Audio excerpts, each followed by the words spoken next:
Friends, loved ones and fellow law enforcement officers have gathered inside Rogers Place for a final farewell to two Edmonton police officers killed in the line of duty. An opportunity to celebrate the lives of Constables Brett Ryan and Travis Jordan, lives that were tragically cut short in an instant. Outside at Ice District Plaza, the general public will be mourning together. All week, we've been hearing from Edmontonians about the importance of showing support and uniting in times of grief and tragedy. Good afternoon. I'm Scott Roberts. And I'm Sue Lingo. Thank you so much for joining us on this very somber afternoon for the regimental funerals of Constables Brett Ryan and Travis Jordan. The funeral is scheduled to begin any moment now, and we will go there live the very moment that it starts. And here's what we can expect today. There will be multiple tributes for the fallen officers from the Edmonton Police Association, the Lieutenant Governor, and the Edmonton Police Chief. A family friend and fellow officer will read Constable Travis Jordan's eulogy. Constable Brett Ryan's eulogy will be read by his wife Ashley and his brother Garrett. There will be bagpipes, the playing of the last post, and a moment of silence. The flags draped over the caskets will then be presented to each family, a way of thanking them for their service and their sacrifice. The funeral concludes with a salute to the fallen. And this is a look at the placement of the drums from the funeral of Constable Danielle Woodall in 2015, the last police officer to be killed in the line of duty in this city. This is how today's funeral will begin. It is a tradition that dates back hundreds of years to honor officers who died in the line of duty or on a battlefield. The drums are stacked neatly and a flag draped over top to act as a gathering place to honor those fallen officers. A little bit more about the officers involved today. Constable Brett Ryan, just 30 years old and about to become a father this summer. He served 5.5 years with the Edmonton Police Service. He was also a paramedic for 3 years in Saddle Lake and was heavily involved in the Spruce Grove hockey community as a referee. That's where he lived. Brett Ryan is survived by his wife, Ashley. And Constable Travis Jordan was 35 years old. He grew up in Nova Scotia. He served nearly 9 years with Edmonton's police service. He made headlines 3 years ago, affectionately known as Edmonton's Snow Angel. He had pulled over a woman for having too much snow on her car, but instead of a ticket, he brushed it off and then later gifted her a snow brush. Travis Jordan is survived by his wife, Annie, and their two dogs, Teddy and BJ. The two officers proudly wore their badges with the words integrity, courage, and community etched onto them. They lived up to those values, we're told, by friends and family as well, doing the right things, showing their strength in the face of adversity, and proudly serving our community, a community that has since shown them just how much they were appreciated by countless tributes in the days following their passing back on March 16th. From flowers to blue ribbons, books of condolences, and donations to GoFundMe, and taking the time to stop on the side of the road, especially today, silently reflecting as a way to say thank you to those two officers.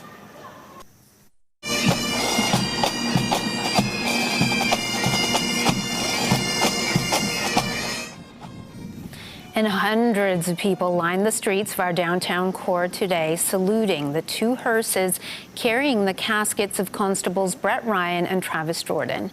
They were escorted to Rogers Place by more than 1,000 police and RCMP officers, plus first responders from across North America, from as far away as New York State.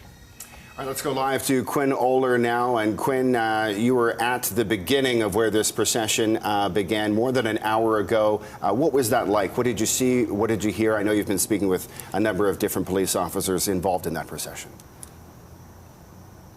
Well, it was a really emotional moment, Scott and Suling, as several officers who hadn't seen each other since this incident happened actually came together. We saw several embracing, a lot of hugs, a lot of conversations around what had happened. And what we heard time and time again is everyone who's here from right across Canada, from across North America, all of those first responders saying that it was really important for them to be here for the family and to be here for the family of Edmonton Police Service and the family of this policing community that we've seen. Now, we saw officers from across Canada, as I mentioned, York Regional Police, Toronto Police, Lethbridge Regional Police, Calgary Police Service actually sending up their mounted horses unit. I actually followed some of them into the legislature today and watched as they pointed out the blue ribbons and acknowledging what our city had done for these police officers. We also heard from one officer from Halifax Regional Police, Constable Jordan from Nova Scotia.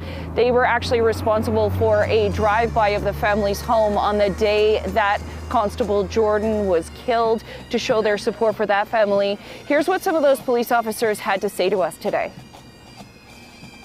As a proud Nova Scotian all my entire life, there certainly is a connection that is never broken, and certainly I think we've seen it, manifested this week in terms of the outpouring of respect and thoughts from the Nova Scotian, not just the police family, but from the community as a whole. In terms of that, once an East Coaster, you're always a proud East Coaster. It's happened so often in the last 6 months. It's the same impact every time. And I was in the office when I heard, and the people start talking about it, and your heart just drops every single time. And because it's just random, kind of. It could happen to any of us, to any service across Canada.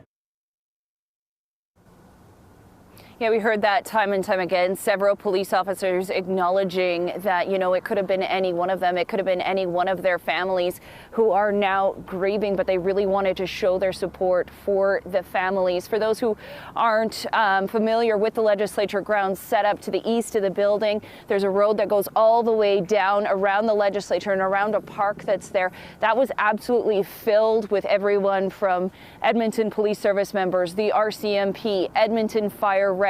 We saw Fish and Wildlife officers, and of course those police officers and firefighters from right across Canada who are here in the city to offer their support and their respect. Many of them taking a moment to see the flags at half staff, take a few photos with each other. And like I mentioned, many of them have not seen each other since this incident, so they came together to really show their support for one another. One of the other things that was really interesting is that a lot of the police officers that we spoke to actually have direct connections with the Edmonton Police Service.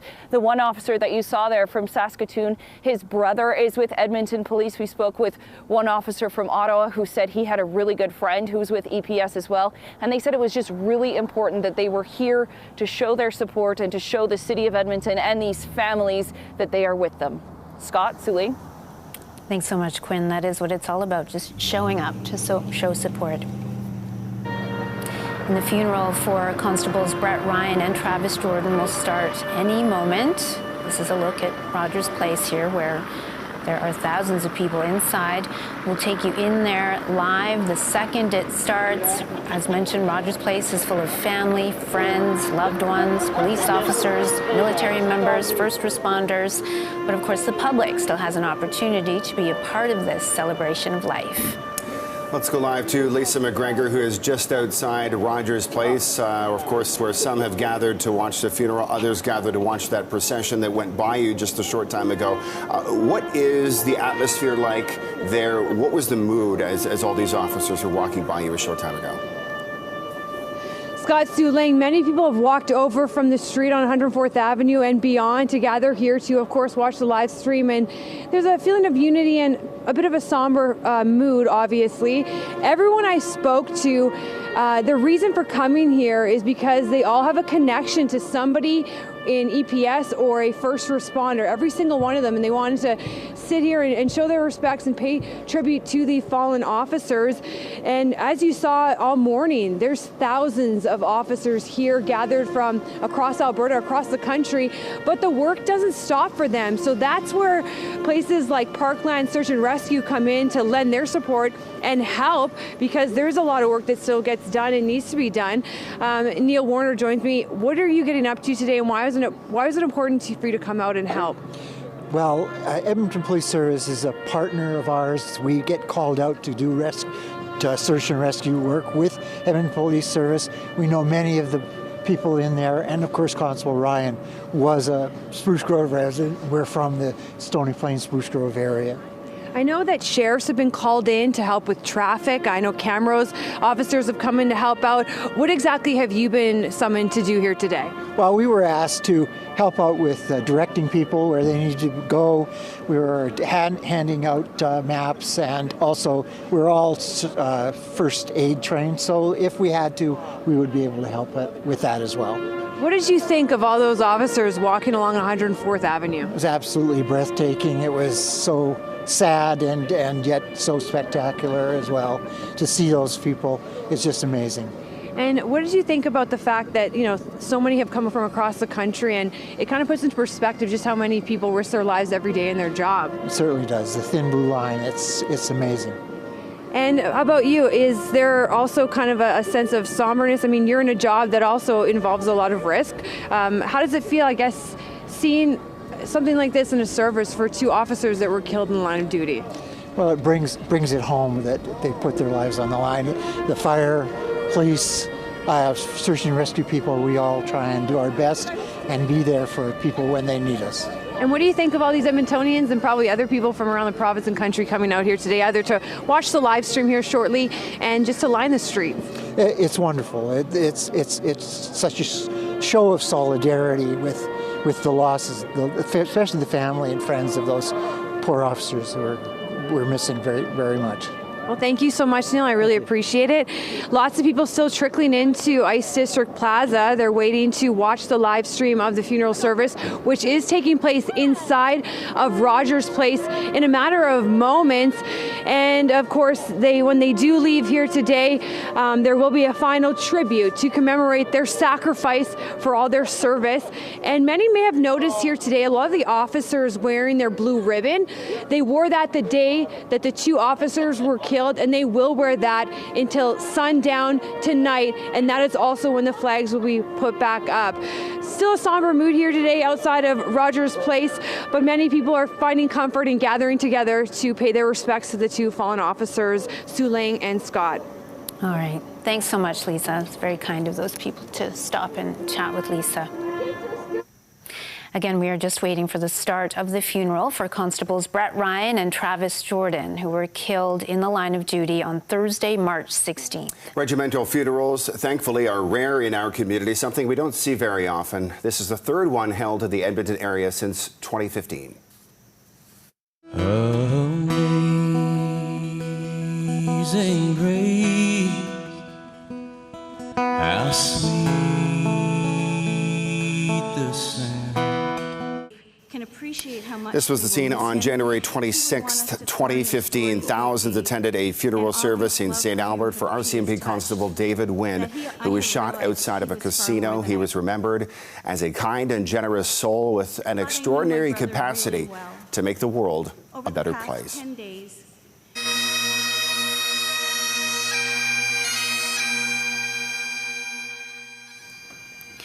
And sadly, just a few months later, on June 17th, 2015, our province was forced to say farewell to another fallen officer. Constable Daniel Woodall was shot and killed while responding to a call in our city. He was the first Edmonton police officer killed in the line of duty in 25 years. He was remembered as a family man with a love for life. He had started his career in the UK, and officers from the Greater Manchester Police Force came to Edmonton for that funeral.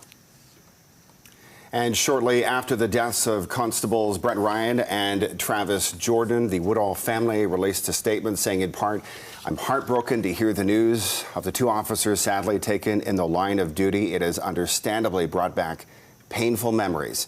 I'm saddened to think these feelings will be shared by the fallen officers' families again." And as we await the start of the funeral, let's take a look back at why we came to this moment. Constables Brett Ryan and Travis Jordan were shot and killed while responding to a domestic violence call at an apartment near Westmount Mall on March 16th. The tragedy, of course, shook our city. It brought many to tears, and these officers, of course, made the ultimate sacrifice. Today, the Edmonton Police Service has been marked by really an unthinkable and a horrific tragedy as two of our members have died in the line of duty. Constable Travis Jordan, age 35. at 8.5 years with the Edmonton Police Service, and Constable Brett Ryan, age 30, at 5.5 years with the Edmonton Police Service. And I can't tell you how devastated we are with their loss. We know that their family and friends, their EPS family, and our entire community will be profoundly impacted by this incident, but we must all be there for each other. This is a time where we lean in and lean on each other. I'd like to take a moment to reflect on the unfathomable loss facing the families of Constables Jordan and Ryan. Their grief is our grief, and we are working to support them through what have undoubtedly been some of their most heartbreaking days. Every single day, police officers put their lives at risk to help protect the public. Every day, families of the police officers send their loved ones off to duty, to work, and hope they return home safely.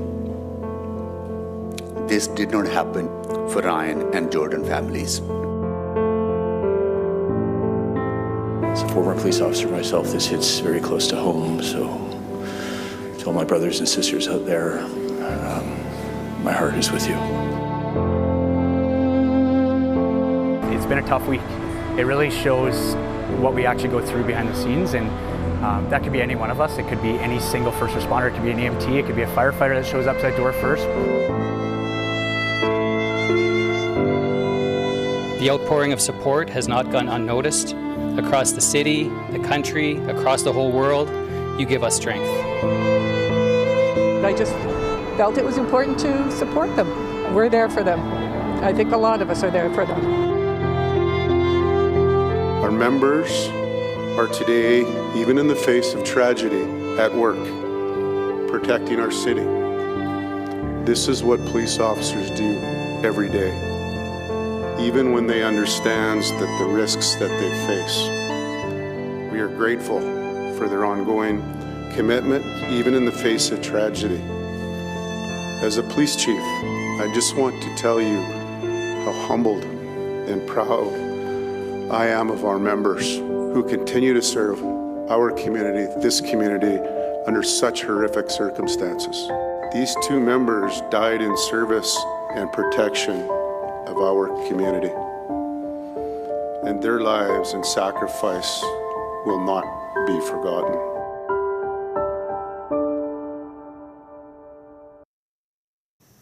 What a powerful and moving story that just was. We are about 2 minutes away right now from the start of that funeral for the fallen officers, Constables Brett Ryan and Travis Jordan, as we are learning more about the types of men these two officers were, and we're set to learn much more, I'm sure, in the eulogies. Some of the words used to describe Travis Jordan by members of his recruitment class: that he took initiative, showed perseverance, was outgoing, he was trustworthy, he was dependable. Friends have described him as loving and caring, with a great sense of humor and a great sense of loyalty to those in his life. This is a man who also volunteered in the past with the Big Brothers and Big Sisters, proving himself to be a role model within his community. Also an avid athlete who played hockey and soccer and golf growing up. We're told he was ultra competitive, but in the best way possible, which is nice to hear. That is nice. And we know that Constable Brett Ryan was 30 years old. We've been hearing about his wife, Ashley. She's a paramedic. She's pregnant. He was due to become a dad this summer. A story that's come out about Constable Ryan is he won an Award of Merit from West Division. That was back a few years ago when he tried to save the life of a 14-year-old girl who was unresponsive in the parking lot of West Edmonton Mall. He was recognized for his outstanding professionalism and teamwork. He showed great compassion and empathy before and after her passing. Brett served as a paramedic for a few years in Saddle Lake. He also received his firefighter 1 and 2 certificates, so he had a lot of experience, in life-saving.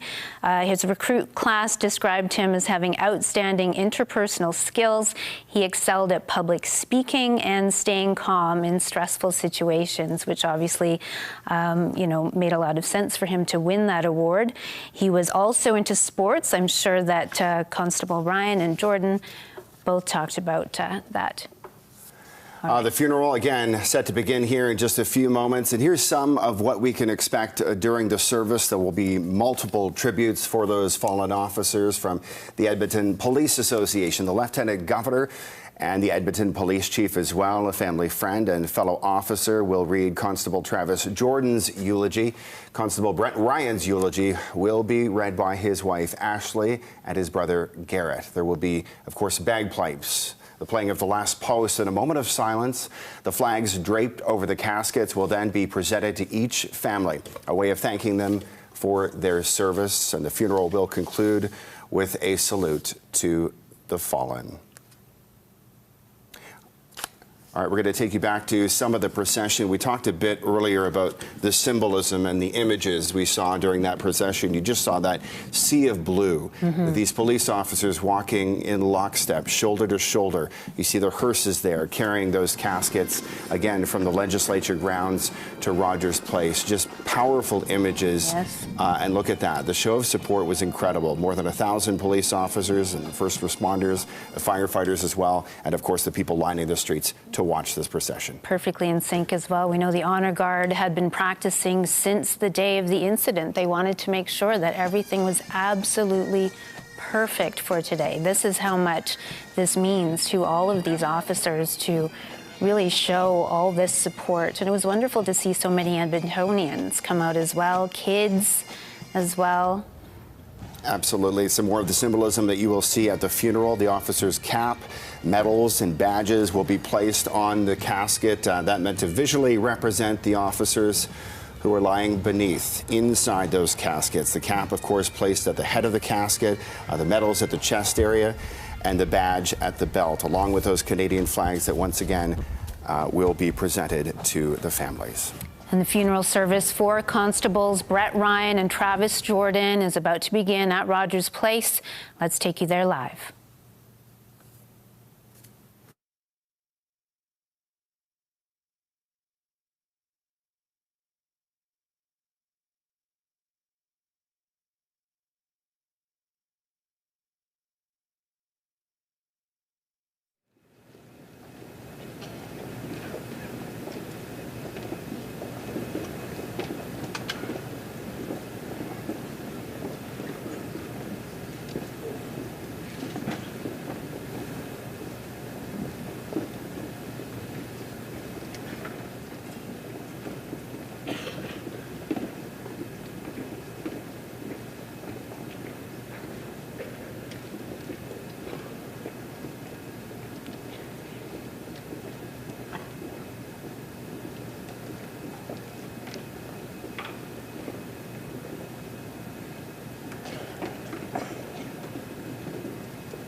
Good afternoon, everyone, and welcome to Rogers Place in Edmonton. I would also like to welcome those who are joining us through broadcast. I'm Sergeant Aubrey Zalaski, and I'm deeply honored to be your Master of Ceremonies this afternoon. Before we begin, I would ask that you please turn off your cell phones and not take any photos unless you are a designated photographer or member of the funeral coordinating team.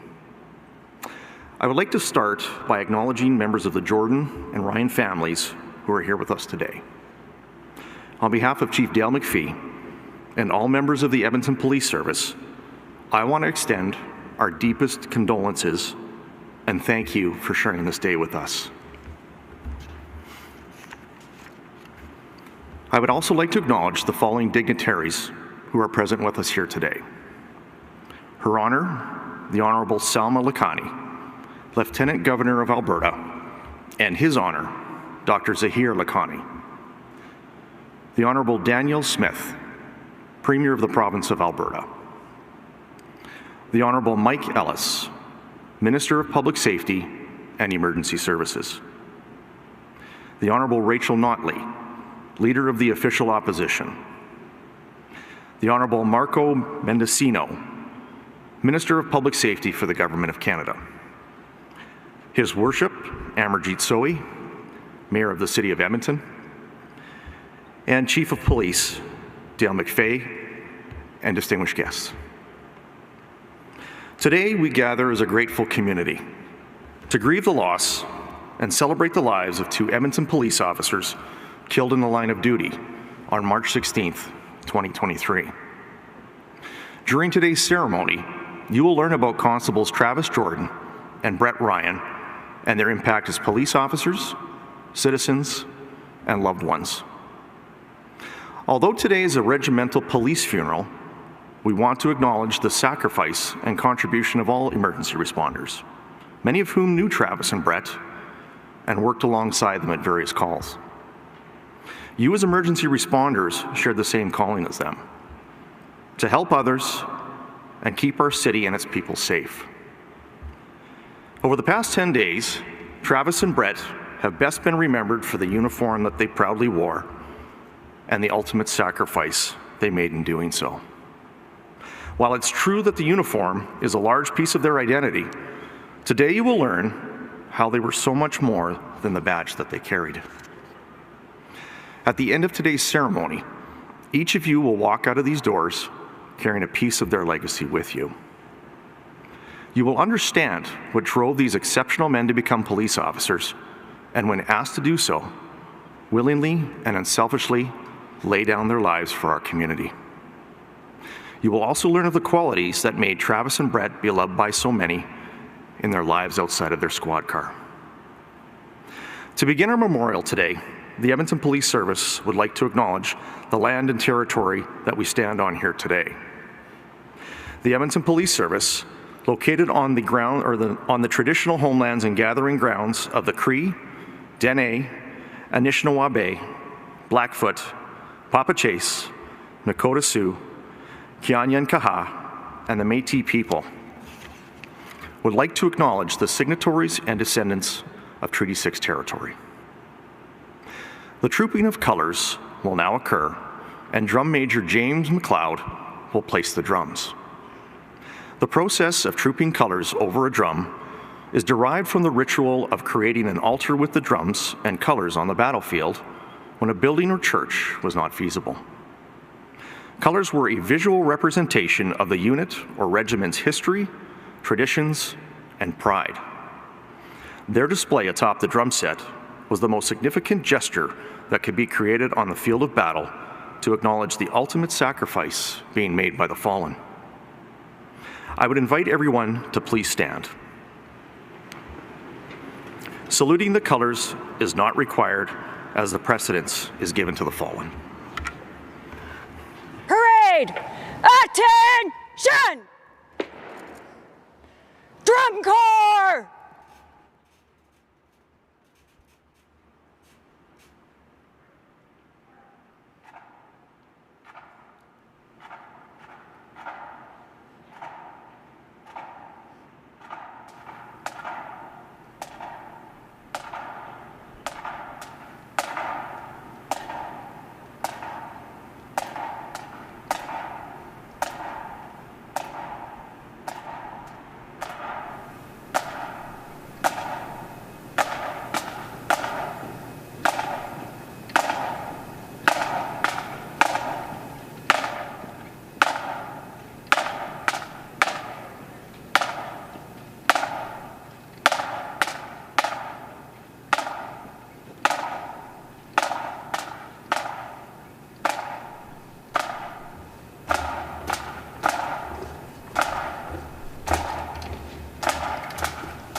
The company, under the command of Sergeant Jason Perry, will now troop the colors.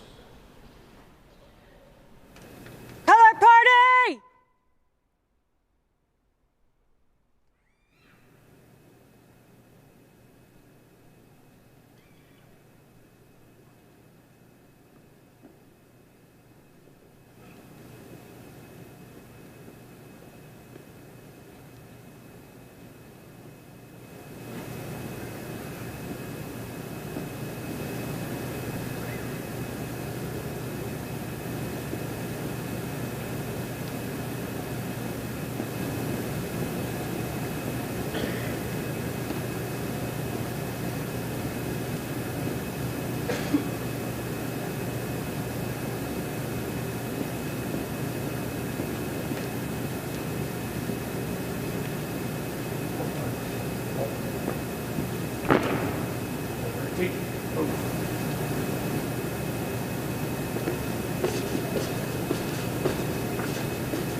Please remain standing as Constables Travis Jordan and Brett Ryan are brought into the venue.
The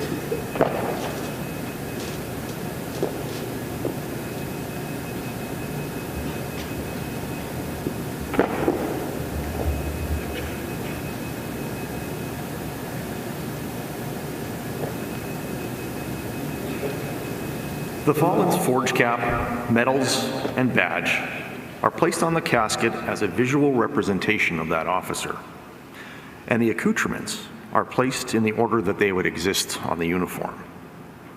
The medal set that people see are present because both officers have been posthumously awarded the following medals in descending order of precedence: the Police Exemplary Service Medal, the Queen's Platinum Jubilee Medal, the Alberta Police Long Service Medal, the Alberta Emergency Services Medal, and the Edmonton Police Service Medal of Honor.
Please remain standing and join the EPS chorus in the singing of our national anthem.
Thank you, EPS chorus.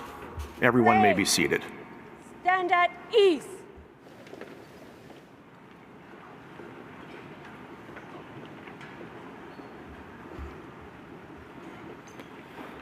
I would now like to welcome City of Edmonton Chaplain John Dowds to lead us all in an opening prayer.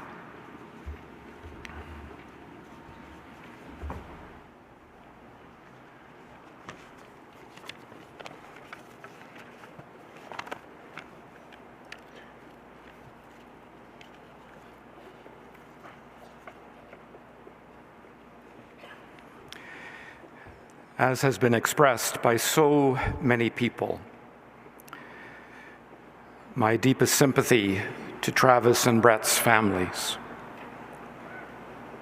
to Annie and to Ashley, to parents Bob and Lori, and Judy and Hubert, and all of your families, and to your extended family, the Edmonton Police Service, and also the communities that you call home. Words cannot adequately express what you are feeling or the journey that you are on.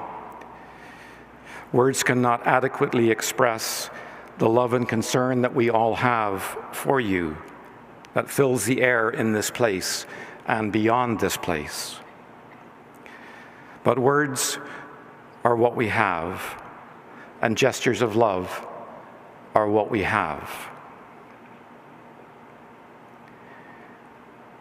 And in the midst of this unpredictable journey of grief, sometimes the words that you've heard or may hear can be rocks on which you stand, or railings that you can hold on to when grief comes rushing over and overwhelms every piece of your being.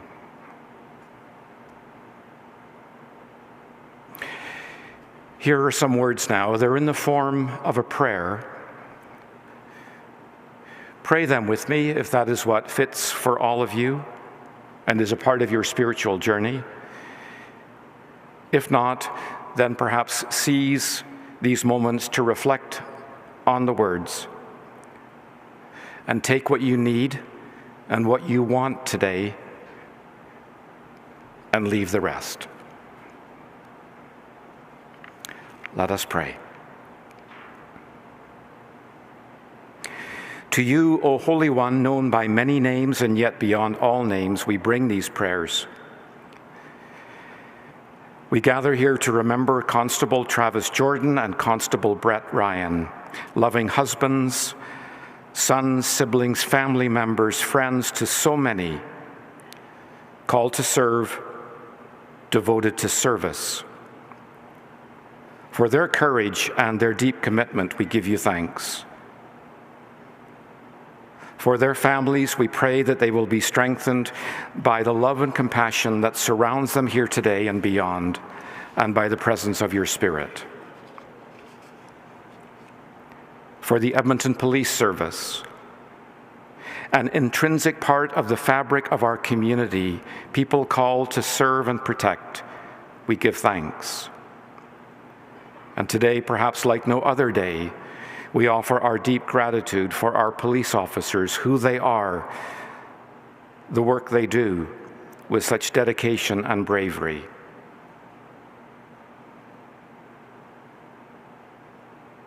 For all our first responders, we offer our prayers, law enforcement across our country, fire rescue, emergency medical services, and our military personnel. People who have answered the call to protect and serve and take care of and even sacrifice themselves for others. We offer our deep gratitude for all of them here in Edmonton, across our province, throughout our nation, and beyond.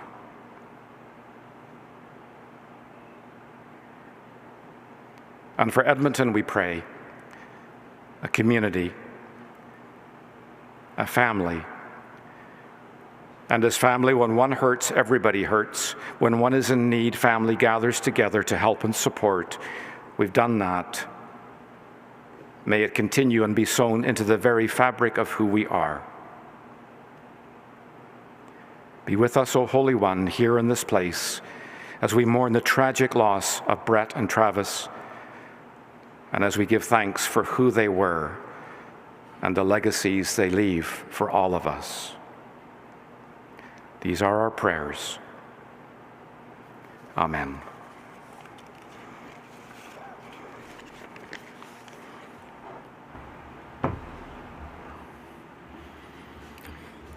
Thank you, Chaplain Dowse. To offer condolences on behalf of the Edmonton Police Association is President Curtis Hoople.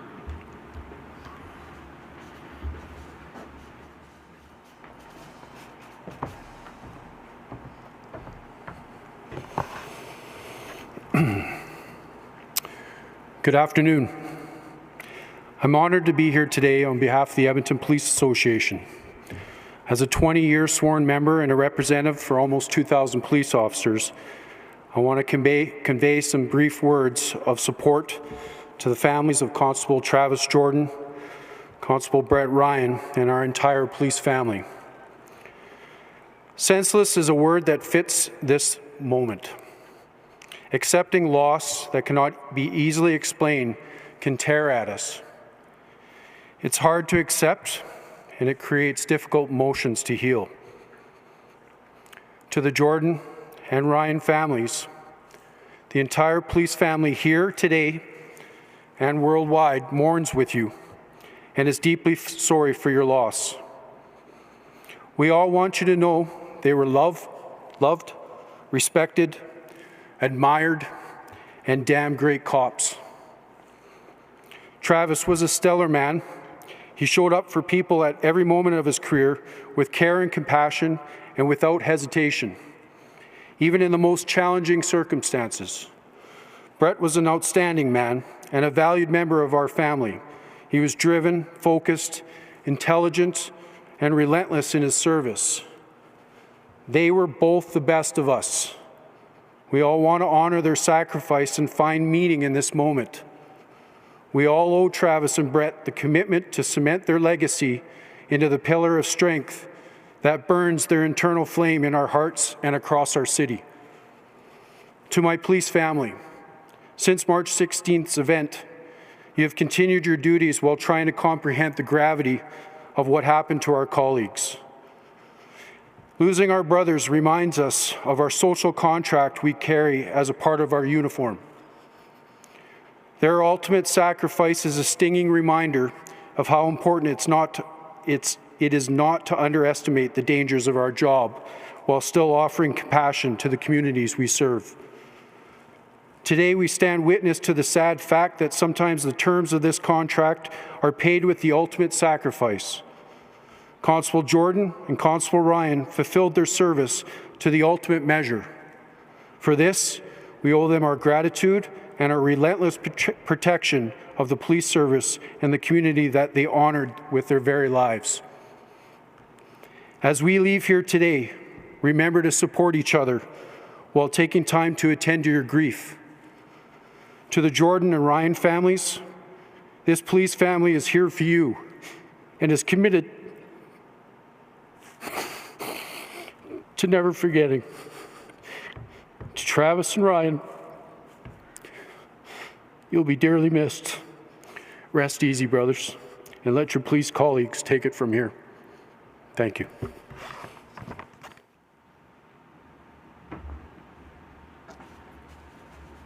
Thank you, Sergeant Hoople. I am pleased to now welcome Her Honor, the Honourable Sama Lakhani, Lieutenant Governor of Alberta, to come forward and offer condolences.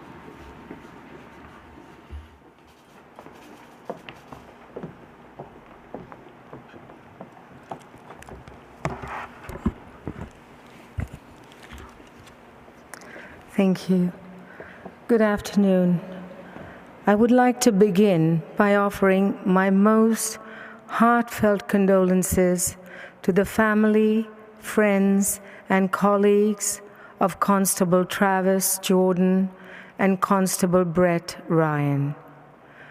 Please know that you are not alone. Your fellow Edmontonians, Albertans, and Canadians, and people from around the world stand beside you today. We are heartbroken by their loss, and we are holding you in our thoughts and prayers for comfort and solace. The tragic deaths of these two brave men was a harsh reminder to us all of the very real risks that our heroes in uniform face in order to keep us safe. It takes great personal sacrifice and considerable heart to put your own well-being on the line so that others can live in peace and security. The best police officers bring tremendous courage and a high level of skill, strength, and determination to the job, and Constables Jordan and Ryan lived up to that high standard each and every day. They cared deeply about this community, and they served with intelligence, integrity, and honor.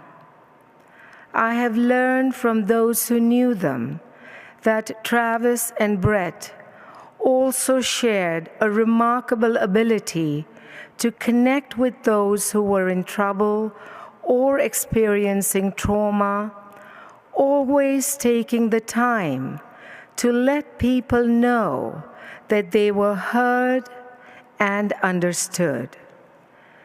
They treated everyone they met with empathy, warmth, and compassion, and that made all the difference to people in need.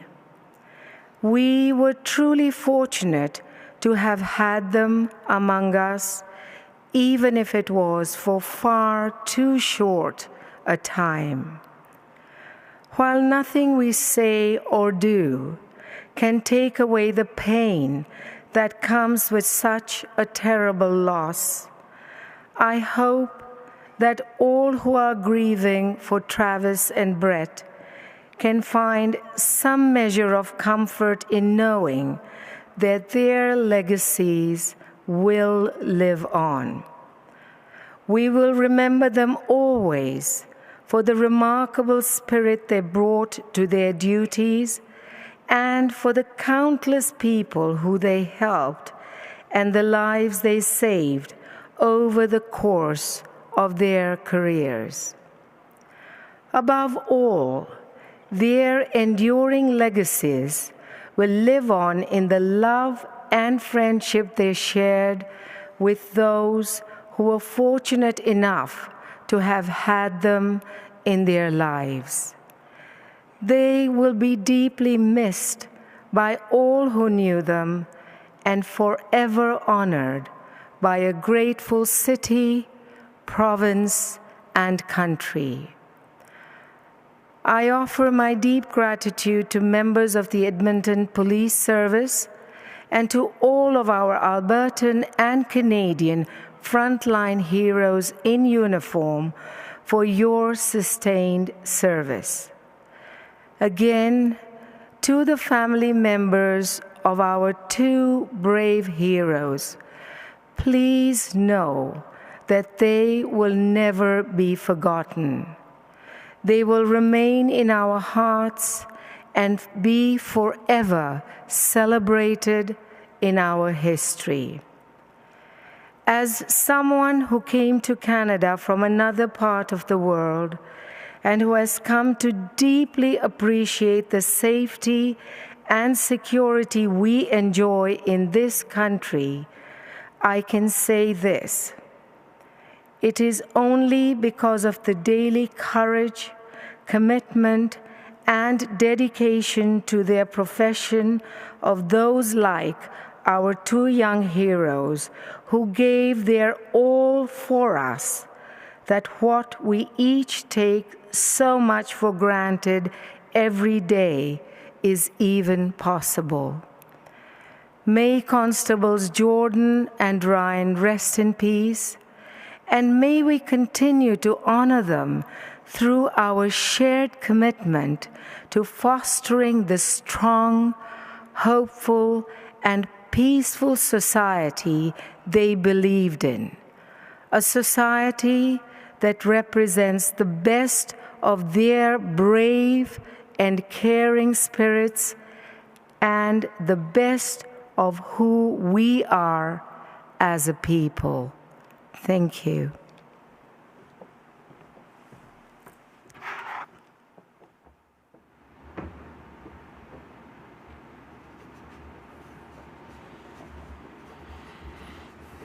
Thank you, Your Honor, for those moving words. We will now have eulogies in honor of Constable Jordan.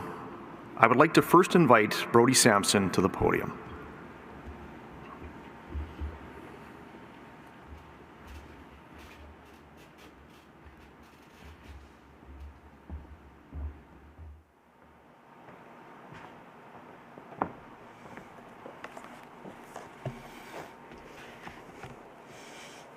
Wow.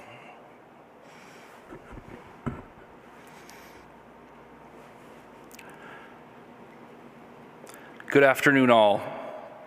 I'm grateful to see so many here today. Travis would have been in awe of this outpouring of love and support from the law enforcement, military, and first responder communities, as well as his family and friends. I also want to pay my respects to the family, friends, and loved ones of Constable Brett Ryan, who we also grieve for today. My name is Brodie Sampson, and I'm fortunate to count myself as one of Travis's closest friends. It's difficult being up here today for a lot of reasons. Normally, I'd call Travis for advice on this sort of thing. With him gone, I'm left to wing it without my navigator here to guide me. With just a few minutes, I hope I can do his story justice. Who was Travis Jordan?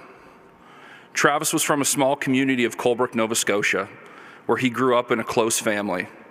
He was loved and nurtured by his parents, Judy and Hubert, and his big sister, Sheena, who adored him.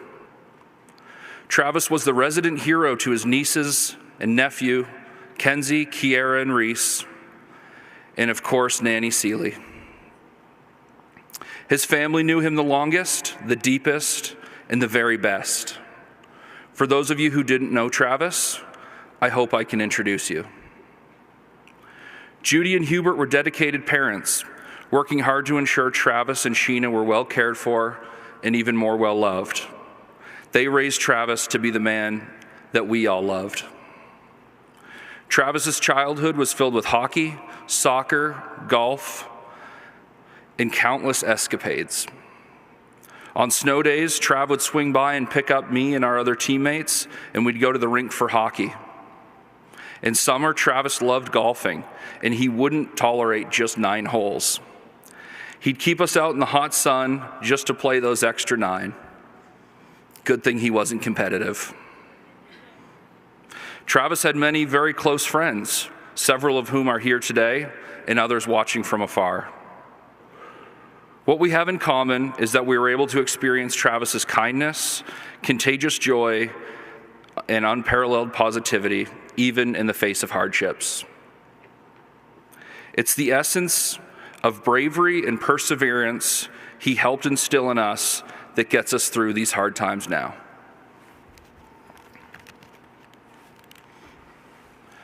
By all accounts, Travis's life began in Colebrook. A boy on an ice rink growing up into a young man. But to those who knew him, Travis's life began when he met the love of his life, Annie. The two were smitten. That Annie was such a sports fan certainly helped. They married, built a life, and moved across the country together.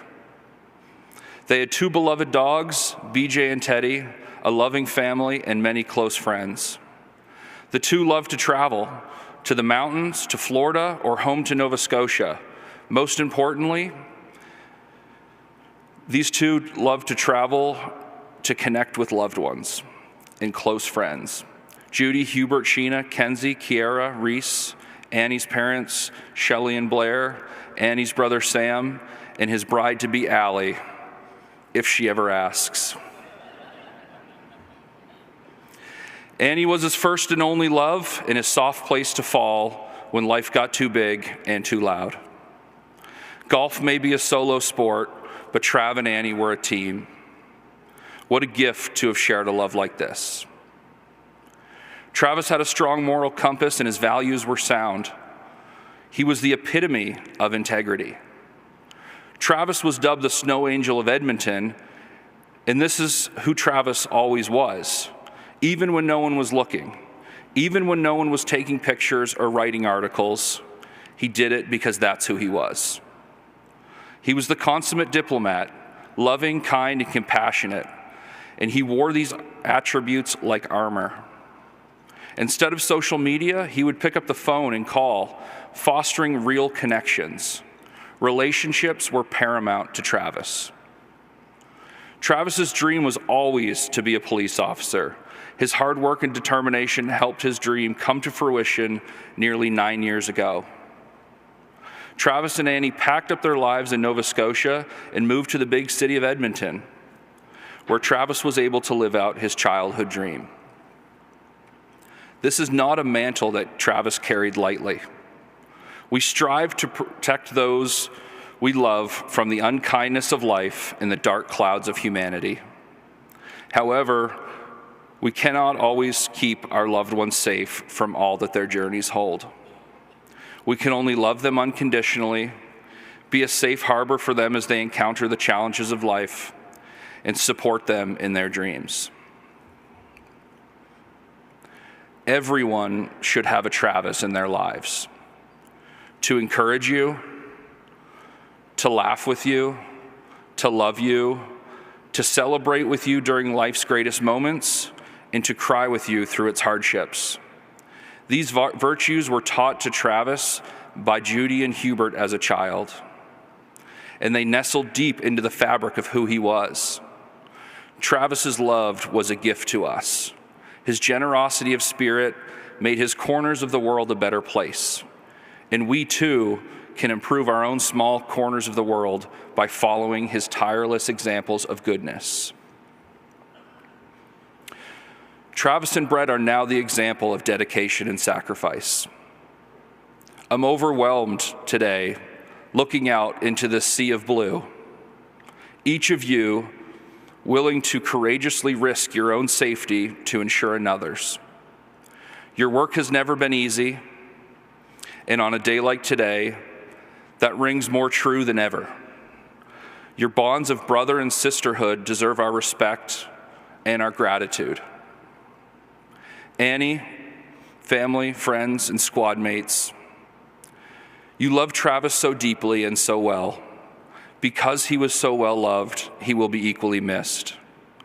We will continue to hold you up in our thoughts and prayers as you begin the inconceivable journey of life without Travis. Each day will be filled with past memories of all that was and all that should have been. His walk was short, but his impact was endless. We appreciate that Travis walked this earth as he touched so many hearts and so many lives, and this love will live on. We never know how and when we touch the lives of others, and here today, Travis is touching so many. In days to come, when the soft dusk of night shadows the earth, you will be able to count his love in the stars. Travis will always remain right here in our hearts. We are grateful to have known him. God bless and tailwinds, my dearest friend.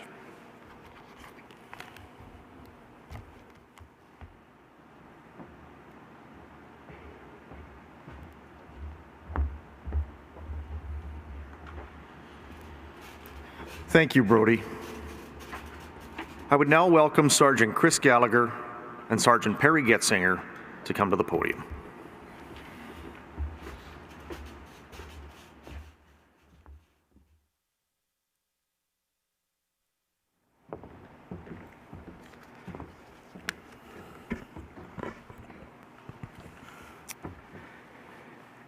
Annie and Judy, Hubert, Blair, Shelley, Nana, Sheena and Blake, Sam and Allison, and Travis's niece and nephews, Reese, Mackenzie, and Kiara. We are truly honored today to be giving this tribute to Travis. You all know him as Travis, but to his crew and to both of us, we knew him as TJ. Both names will be used as we talk about our friend today. My name is Sergeant Chris Gallagher, and this is Sergeant Perry Getzinger. Perry was Travis and Brett's sergeant, and I've known Travis and Brett since their time in recruit training. Today we gather to honor and pay tribute to a dear friend, colleague, respected member of the Edmonton Police Service. I had the pleasure of training Travis in recruit training. After spending 2 years in the Atlantic Police Academy, he didn't get off to a great start here. If you can all refer to the photo in your program, or you can look at the photo at the front of the stage, he is without a name tag.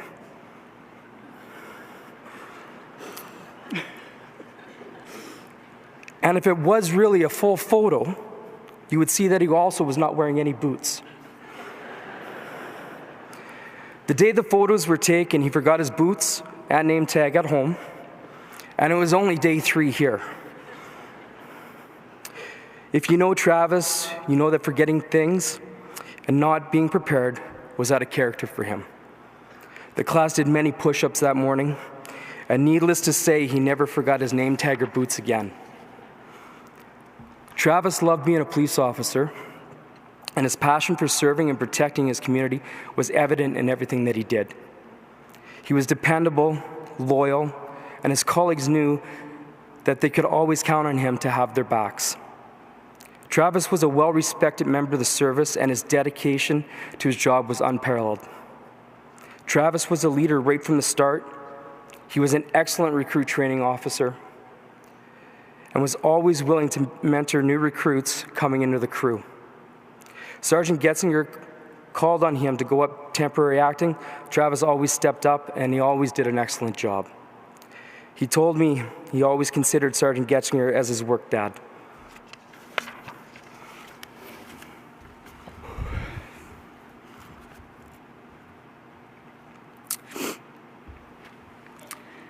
Travis was an exceptional man of talent with an OCD level of attention to detail that made him great at his job.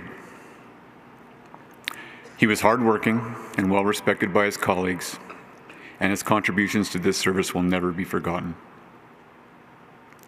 Travis started all of his shifts ensuring his car was meticulously clean inside and out. He often would take out the leftover paperwork, food, garbage that he found in the car, and he would leave it in the appropriate member's mailbox for them to deal with. Travis took pride in our squad meals. He loved to help plan, but it had to be a certain way. His rules were as follows. The food had to be ready on time. His favorite potato chips had to be on the table. And the pop had to be cold, or Riley would never hear the end of it.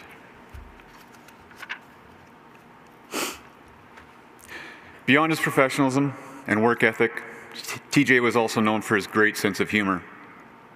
He had a way of making people laugh and feel at ease, even in the most stressful situations.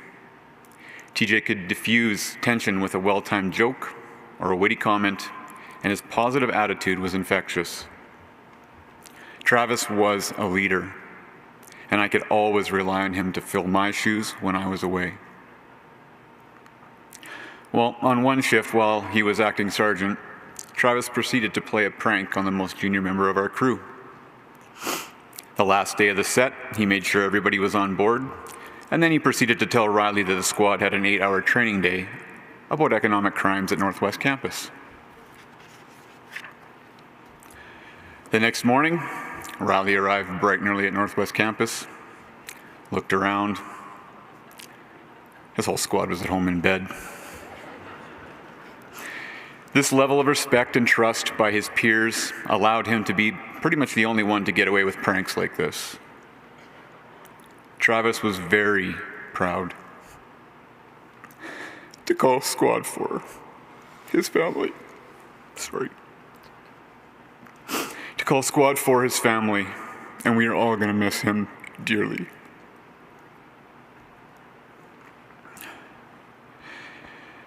talk about Travis the golfer. Any of you that knew Travis know he was an excellent golfer, ultra competitive, and really liked to win. 3 years ago, I arranged a golf trip with my closest friends, Bill Countryman, Chris, and TJ. Travis was so excited to go on this trip that he named our group chat Birdies and Beers. He was involved with making sure he could pick the courses that we wanted to play and the planning of the trip. The first game that we played was at Silvertip in Canmore, and for some reason Chris was playing out of his shoes and beating Travis. The more Travis tried to catch Chris, the more he was spraying the ball off the tee.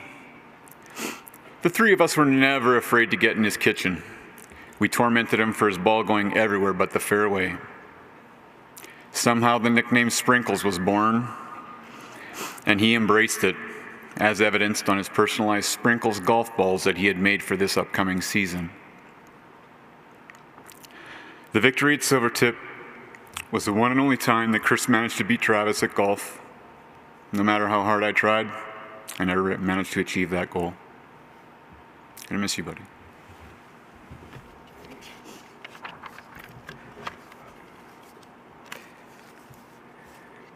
TJ was a man with a smile that could light up a room.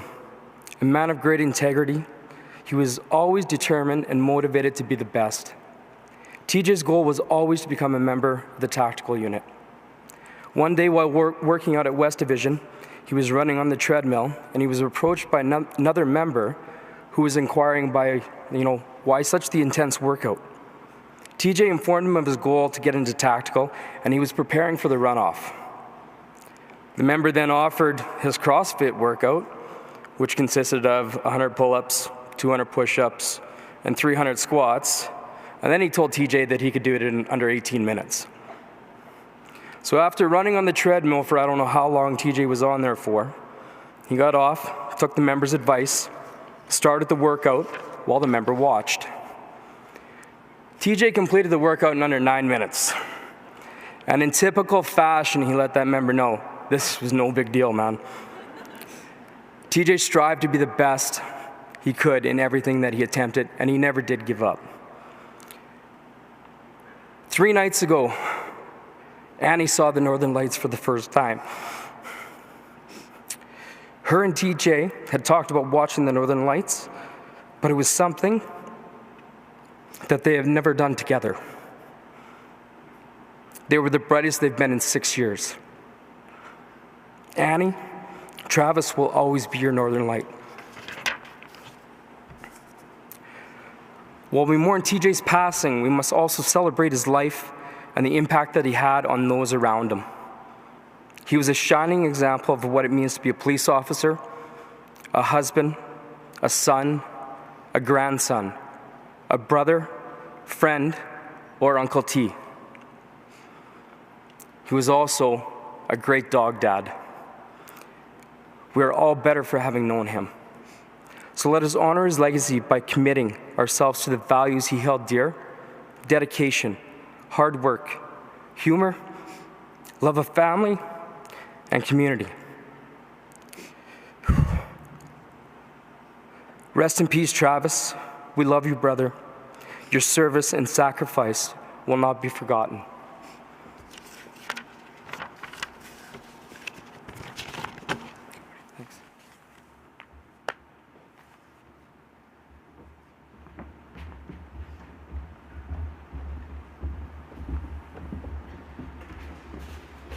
Thank you, Sergeants. Lastly, I would like to invite Chaplain Roy Langer to speak on behalf of Travis's wife, Annie.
It's such an honor for me to be here at this moment, on this day, walking alongside a family, and to stand here right now with Annie, as she shared in writing for me the words of love and respect that she has for her husband. And these are her words. Travis, my police officer, my best friend, my husband, my whole world. Have I told you how much I love you lately? Or how much I appreciate everything you do for me and our sweet little boys, Teddy and BJ? What about how much I admire you for everything that you do for everyone else? You are the most generous, selfless, and loving person I know. It's been the biggest honor being your wife. The second I put my eyes on you, I wasn't sure your incredibly confident nature was palpable in the room.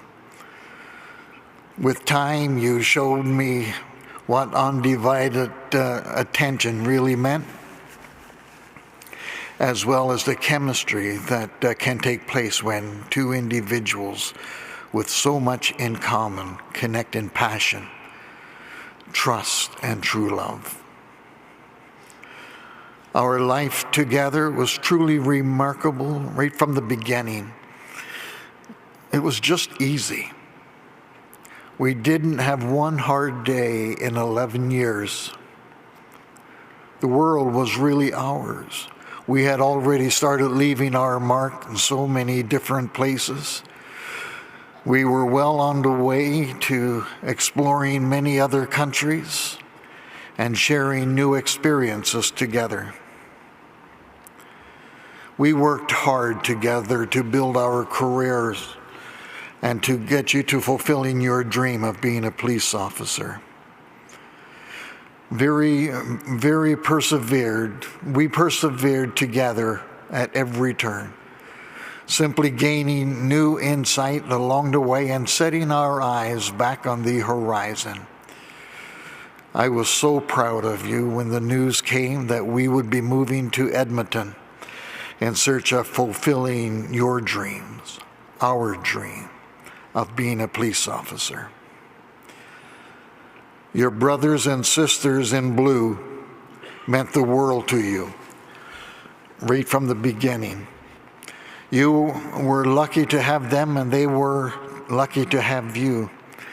The excitement that you had in your early days as a recruit was absolutely precious.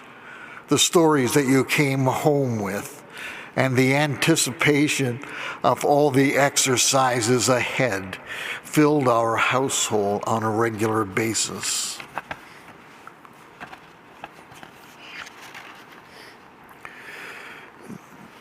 Travis maintained that excitement throughout his entire tenure with EPS.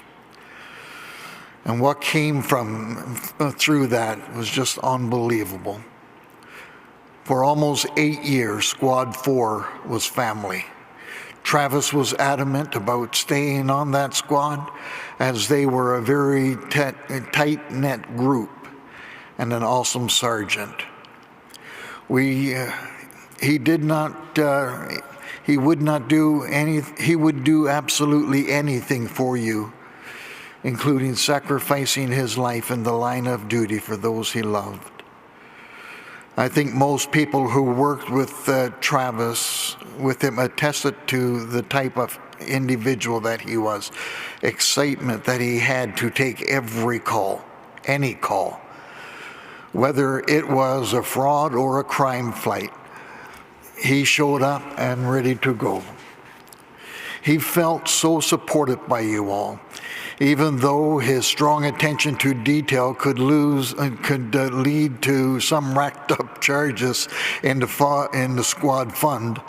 But you were his family away from home, and you meant the world to him. And I can't ever thank you enough for that. Travis, that unwavering loyalty is one of the most incredible things about you. I could depend on you always. You are my protector, and not a day will pass without your impact shining through everything that I do.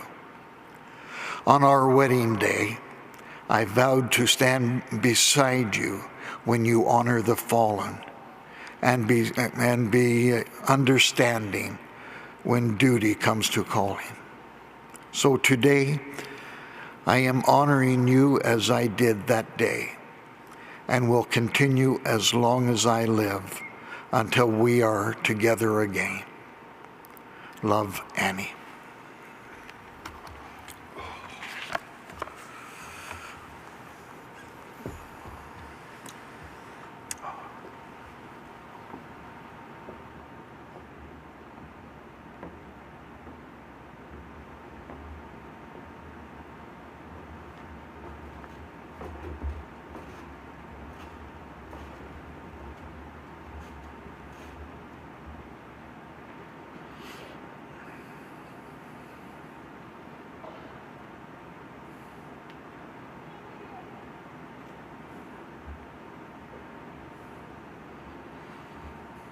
Thank you, Annie, for those touching and impactful words.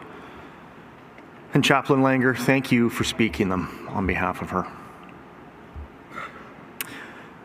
To present eulogies for Constable Ryan, I would now like to invite Brett's wife, Ashley, and brother Garrett to the podium.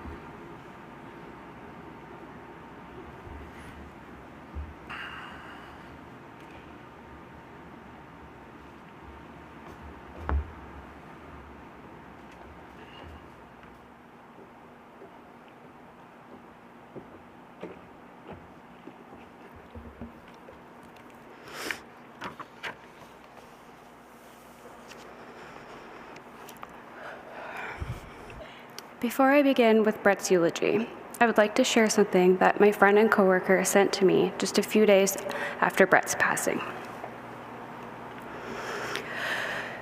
Grief. You'll find it comes in waves. When the ship is first wrecked, you're drowning with the wreckage all around you. Everything floating around you reminds you of the beauty of the ship that is no more. All you can do is float. You find some piece of the wreckage and you hang on for a while. Maybe it's a physical thing, maybe it's a happy memory or a photograph. For a while, all you can do is float, stay alive.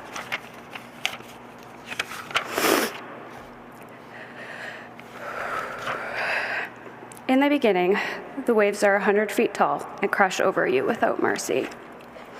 They come 5 seconds apart and don't allow you to catch your breath. All you can do is hang on and float. After a while, maybe weeks, maybe months, you'll find the waves are still 100 feet tall, but they come further apart. They still crash over you and wipe you out, but in between, you can breathe, you can function. You never know what's going to trigger the grief. It might be a song, a picture, a street intersection, the smell of a cup of coffee, and the wave comes crashing. But in between the waves, there is life. Somewhere down the line, and it's different for everyone, you find the waves are only 80 feet tall or 50 feet tall. And while they still come, they are further apart. You can see them coming, an anniversary, a birthday, or Christmas. You could see it coming and prepare yourself. When it washes over you, you know that somehow you will come out the other side. Soaking wet, sputtering, still hanging on to some tiny piece of the wreckage, but you will come out. The waves never stop coming, and somehow you don't really want them to, but you learn that you will survive them. If you're lucky, you'll have a lot of scars from lots of shipwrecks and lots of love.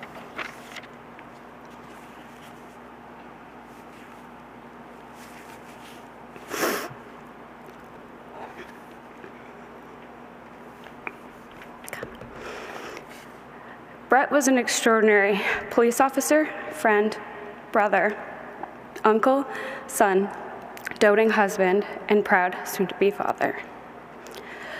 He loved fishing, hunting, watching the Toronto Blue Jays sometimes win, and when they didn't, he changed the channel to the Astros game. He loved traveling and trying new things. He was definitely the extrovert in our relationship, making new friends wherever our travels took us. He loved our dogs. His unspoken favorite, of course, was his Mavi girl. His reason? She's the good one that didn't chew up our new couch, unlike our new puppy, Scout.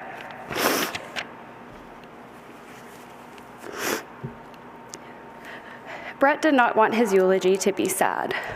He wanted it to be full of laughable memories and only wanted one tear shed, although that one tear rule will be undoubtedly broken. Brett wore many hats throughout his short adult life, which included paramedic, referee, skydiver, firefighter. We won't even get into that adventure. And finally, his dream came true when he became a member of the Edmonton Police Service. Brett had a generous soul and an inviting personality that captured everyone's attention and heart, making them feel like family. He had a crooked little grin, which usually meant he was up to no good, but you couldn't help but smile along with him. These past 10 days have been the worst days of our lives. Nothing can bring him back. No what-ifs can change what transpired that night, no matter how many times I wished that night went differently. It is both a blessing and a curse having been present at the time of his worst moment. Unfortunately, I will never forget that night for as long as I live. But the memories I will always happily remember are the ones of Brett waking up in the morning, making his coffee, reading the news in his fuzzy slippers because he was such an old man at heart. I will remember how thrilled he was when EPS allowed the growth of facial hair. Brett was so pumped to try to grow out his beard, and boy, just because you can doesn't mean you should.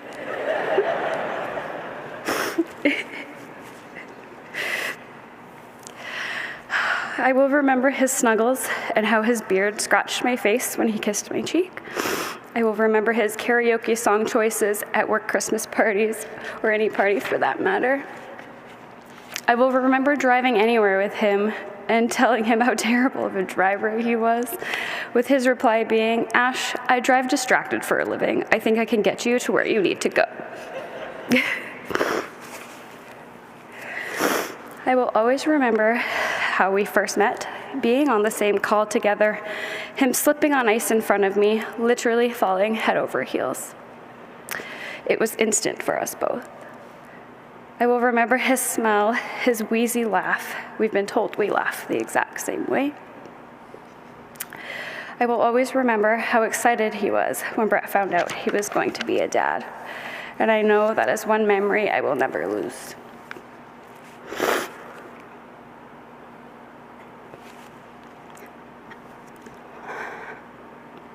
My sweet husband. We thought we had eternity ahead of us. The 10 years we had together will have to suffice, but the everlasting love I have for you and for us is evermore. I know you have already met our baby, and you will forever be their angel. You will live on in baby Ryan, and they will know every last detail about how special you were to so many people, and most importantly, to me. I love you forever, I'll miss you always, and I love you more until we meet again.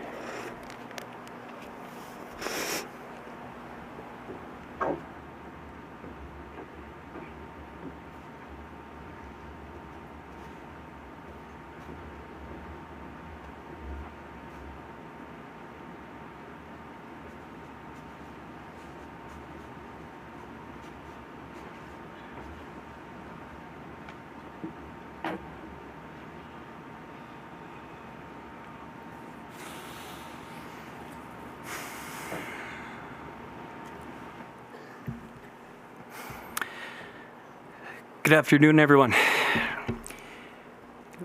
My name is Garrett Ryan, and I'm Constable Brett Ryan's oldest brother.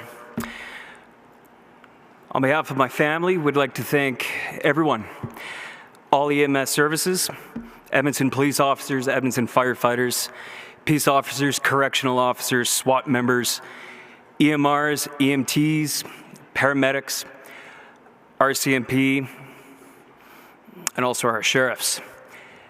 If I've missed anyone, please accept my dearest apologies.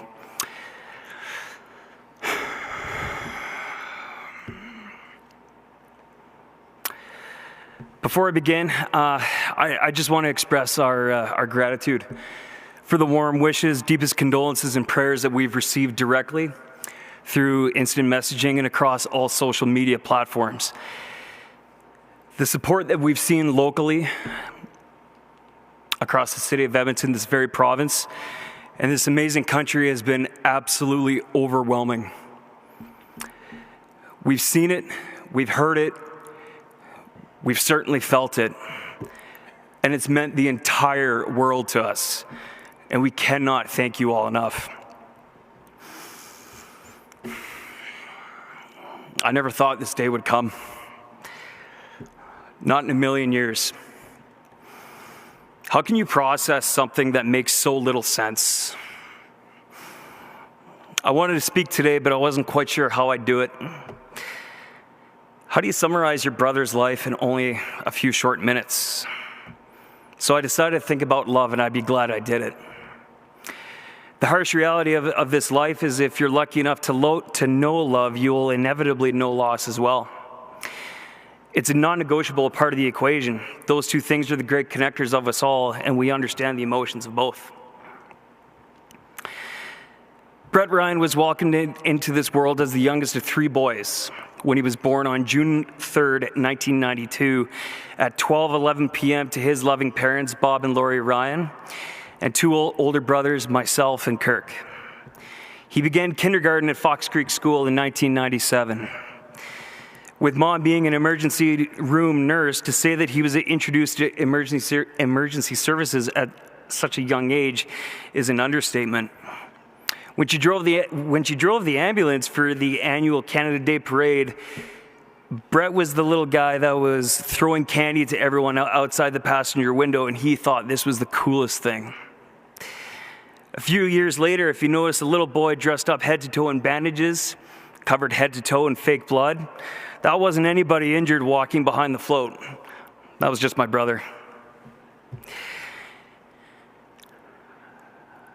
When his illustrious hockey career of dumping the puck in the corner, icing the puck off the glass, and scoring only 2 goals between novice and midget had concluded, Brett took up hockey officiating. While I joked with him that I taught him everything that there was to know about hockey officiating, it turns out Brett met one of his first true loves. When my family moved to Spruce Grove in 2005, Brett continued to climb the officiating ranks with Hockey Alberta and became a pillar in the community. His career as a referee spanned nearly 20 years, seeing him officiate at some of the highest levels and most recognized tournaments in the province. He also willingly lent his expertise to the younger officials whenever called upon. I have no doubt that because of Brett's influence, Spruce Grove is in Alberta a hockey hotbed for up-and-coming officials. Brett attended St. Marguerite Catholic School for junior high and graduated from high school from St. Thomas Aquinas Catholic School in 2010. It wasn't long after that Brett wanted to pursue a career in emergency services. He earned his emergency medical responder certification from NATE that same year, before earning his emergency medical technician certification from Emergency Services Academy in Sherwood Park the following year. Brett excelled in his 1001 fire training and graduated from the Canadian Training Division in Fort Worth, Texas in 2014 before coming back home to resume his career as an EMT.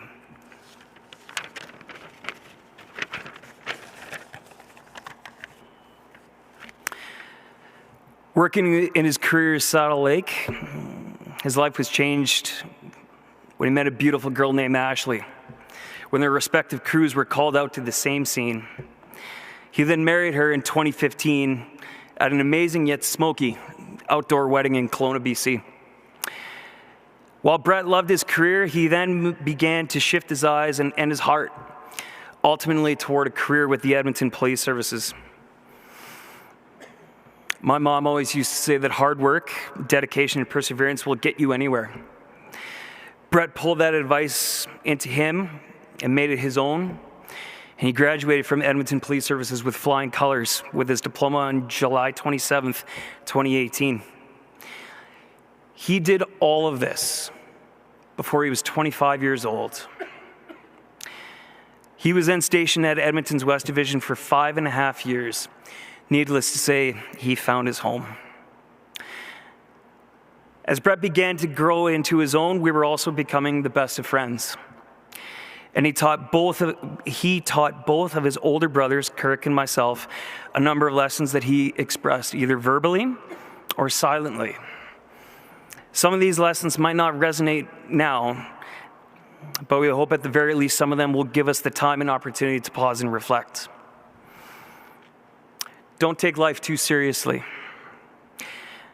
Okay, so I got to tell a little funny story about Brett here. Brett wasn't exactly the most studious of students in high school, and that's okay, not everybody is. He was going into his Chemistry 30 diploma exam with about 60% standing, and he realized maybe he didn't put enough hard work into studying for the exam that he should have. He buckled down, or so he thought. He scored an 80%. A couple years later, we asked him, how exactly did you do it? Was it too easy? And he said, I sat beside the valedictorian and I cheated on his test.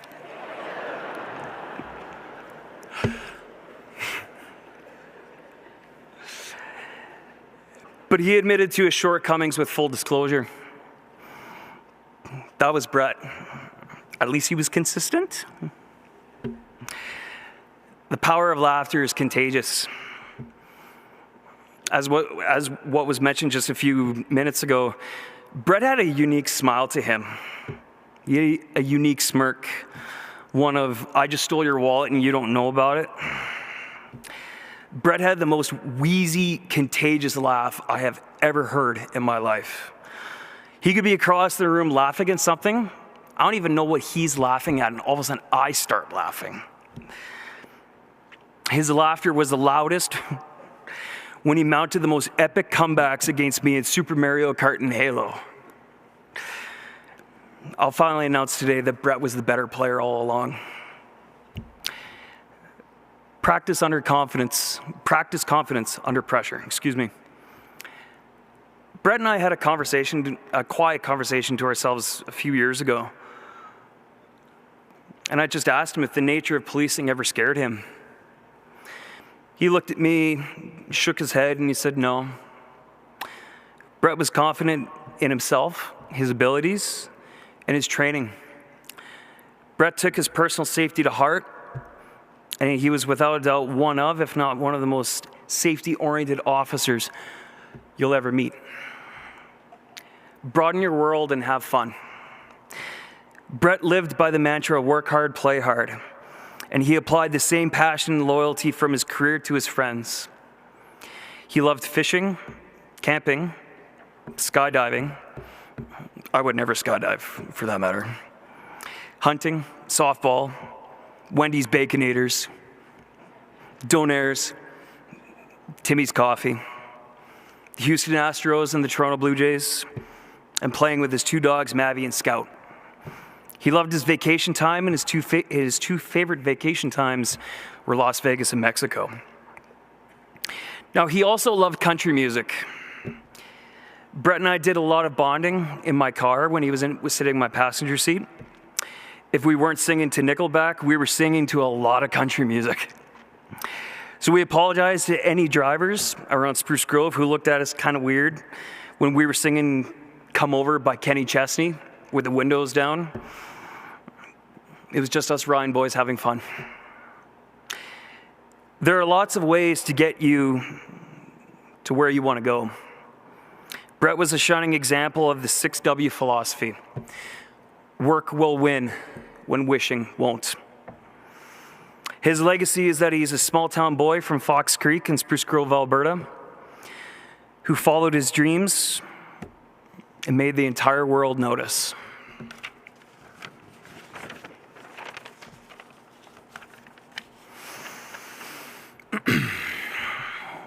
Love your brothers unconditionally.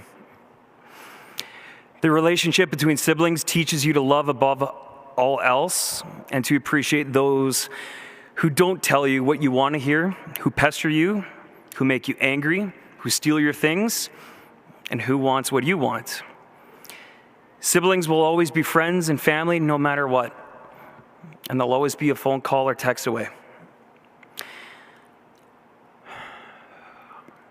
Our hearts and lives were shattered when Constables Brett Ryan and Travis Jordan paid the ultimate sacrifice at approximately 12:47 a.m.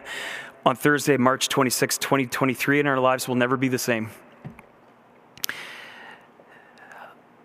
I often called Brett my big little brother because that's how much I looked up to him. I love my little brother so much, his accomplishments and the man he became. I wish I only had 5 more minutes to spend with him. Tell him one more time how much I love him. He is our hero. He is Kirk's and my little brother. Brett, you've enriched our lives and so many other people around you for 30 years, coming up 31 years. Your last breath on earth became your first breath in heaven. Our Lord and Savior Jesus Christ has made a house for you. May God wrap his arms around you as you dwell with him. Go knowing that your work is complete and you've made this world a better place. Until we meet again, Brett, I love you so much.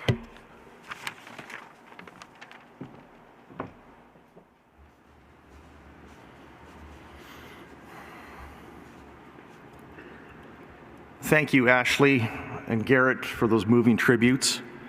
And I want to thank both families for sharing your memories with us about Travis and Brett. Know that our hearts are all with you. This whole arena is your family, and we stand behind you. I'd now like to invite Chief Dale McPhee to offer condolences and words on behalf of the Edmonton Police Service.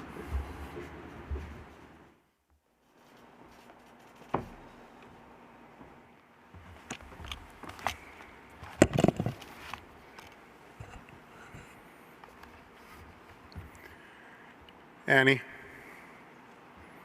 Travis's parents, Judy and Hubie, Grandma Charlotte, Annie's parents, Blair and Shelley, Ashley, Brett's parents, Lori and Bob, and Ashley's parents, Lynn and Jim, grandparents, to all the family and friends of Constable Travis Jordan and Constable Brett Ryan, both here with us and remotely, distinguished guests, and all members of our Edmonton Police Service family, active and retired. Today, we gather to mourn, to honor, as you've heard many times, 2 incredible young men. The Edmonton Police Service grieves the loss of these 2 brave and talented members of our family, and we stand with their wives, their mothers, their fathers, their grandparents, their siblings, their entire community of family and friends to mourn the tragedy together. We gather with the pain of Brett and Travis's deaths overwhelming us, knowing that seasons of sadness will follow us as we try to learn to live without them. We will never stop feeling their loss, but we will seek and find comfort in their memory and the pride of their legacy. Brett and Travis were 2 exceptional young men with full and happy lives. As you've heard, Brett was a first responder to the bone. He lived a life serving and supporting his community. As you heard, he was a paramedic before joining EPS, served as a competitive referee, a volunteer, a community leader, a mentor to many, a man of calm, gentle, integrity, and compassion. He was unyielding in his service to EPS and to the community.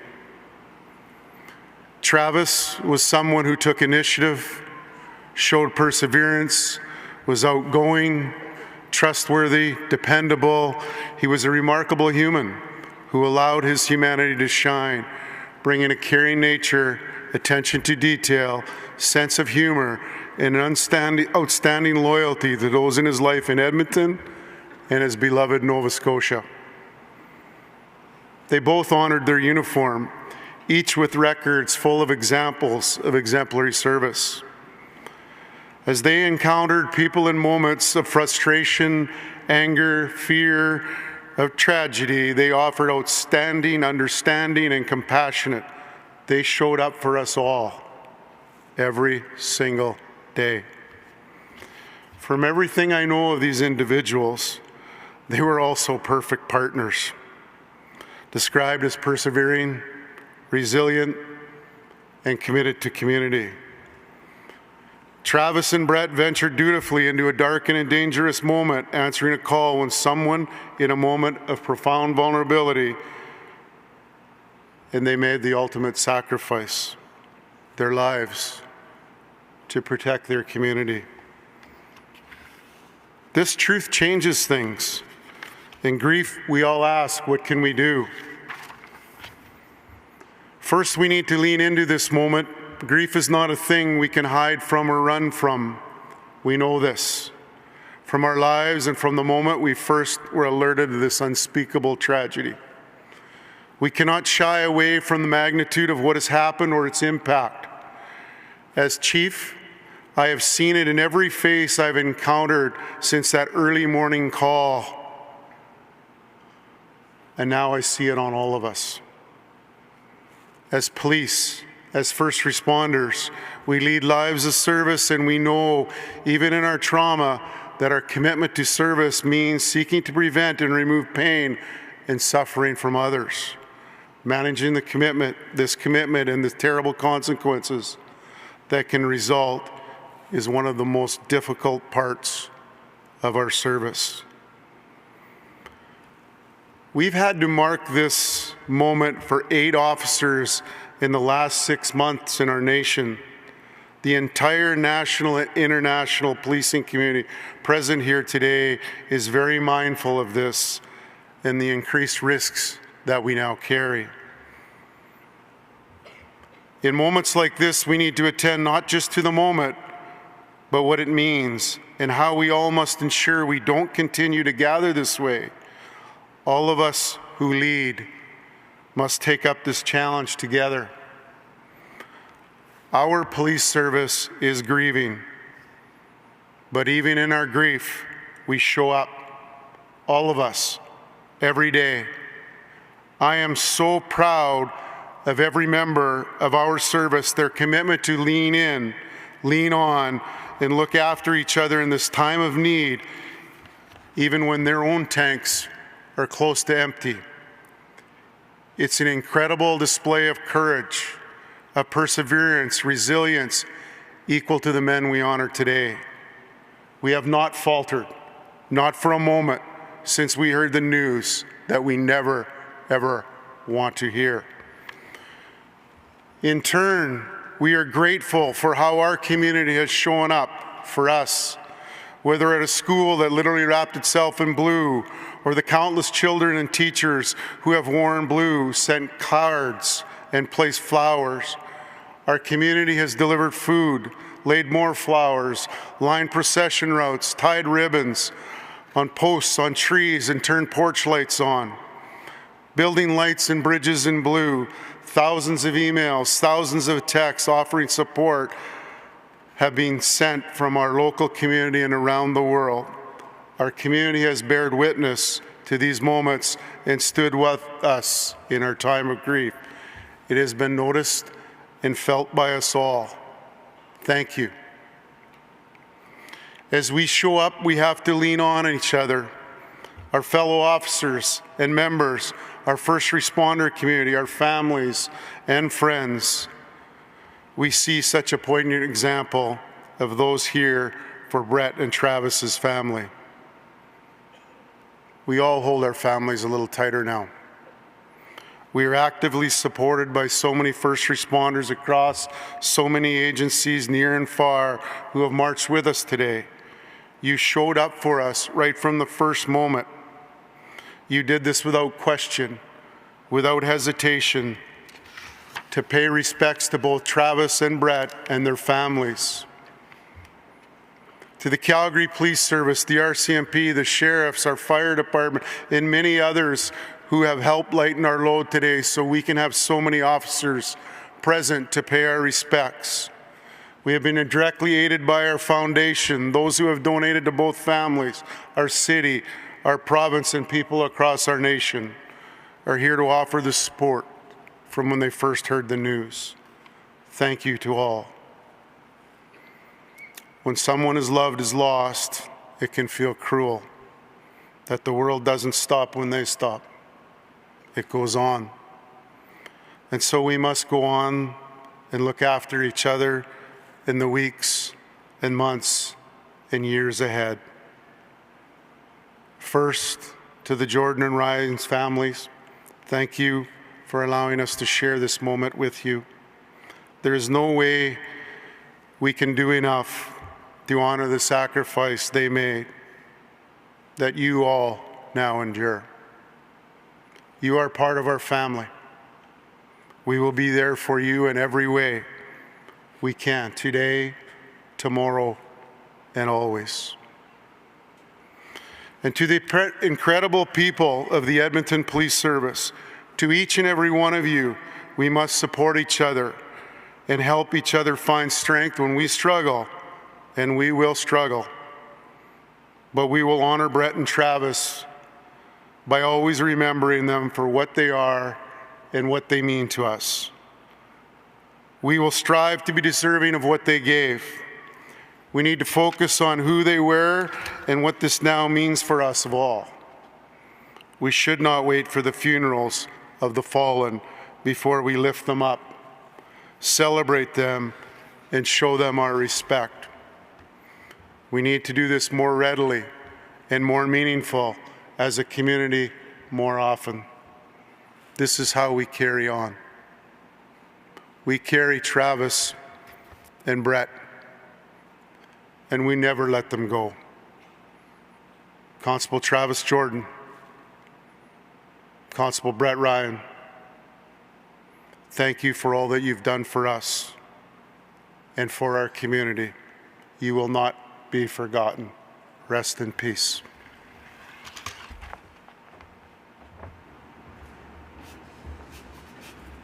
Thank you, Chief McPhee. In our rich tradition of piping for our fallen heroes, Pipe Major Dale McDonald will now lead the playing of Amazing Grace.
EPS Chaplain Roy Langer will now come forward to deliver a message of support.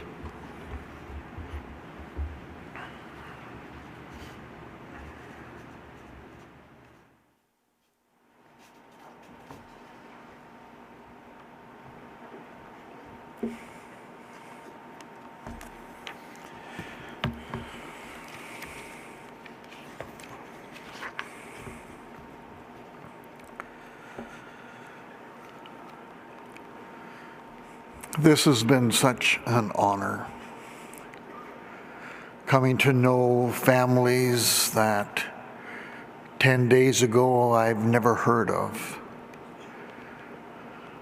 to walking in, knocking, from being told, Roy, you're now a part of the family. Just knock and walk in. And it's been such an honor. My heart is just so full of these families. You know, when we stop to think, it was just an ordinary night on March the 16th. As a matter of fact, most of us have been at that time sleeping in our beds. We were comfortable, we were warm, we were safe. Edmonton police doing their job patrolling and protecting is why we felt so comfortable in our own beds. A squad car came up a quiet street with 2 officers. Constable Travis Jordan, 35 years of age and 8.5 years of service. Constable Brett Ryan, 30 years of age, 5.5 years of service. You see, Brett and Travis, they never thought twice about that night as they prepared to go on duty. They put on their gear, their vests, and were ready to serve because they loved their city. They loved EPS. They loved their families. You know, our guys are married to 2 absolutely beautiful ladies. Travis to Annie and Brett to Ashley. And Brett and Ashley expecting their first child. And along with those 2 beautiful couples comes a beautiful family. And what I've found over the past 10 days or so is that I would go and try to encourage these families, and I would walk away being the one encouraged.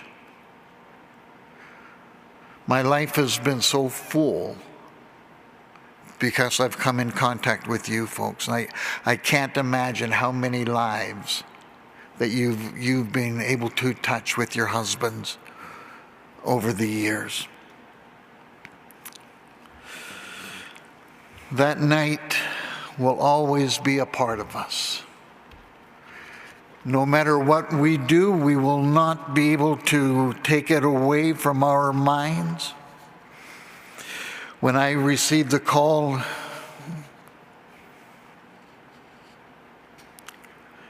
I went directly to the hospital, and there I met your husbands,